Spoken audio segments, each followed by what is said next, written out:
Už aistrą muzikai, už praplėstus žanro rėmus, už pasauliui paskleistą pozityvę žinią apie Lietuvą.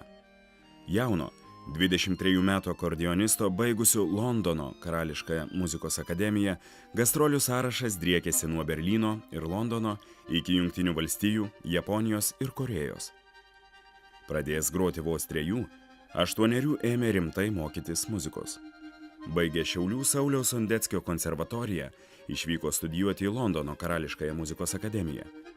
2009 metais Martynas triumfavo Amerikos akordeonistų asociacijos konkurse Memfyje, Jungtinėse Amerikos valstijose, o 2010 metais pelnė pasaulio čempiono vardą klavišinio akordeono kategorijoje Coupe Mondiale.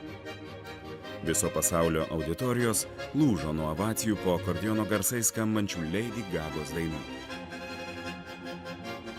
Už nuotaiką, azartą, jaunystę, pasaulio lietuvio prizu apdovanojame Martyną Levickį.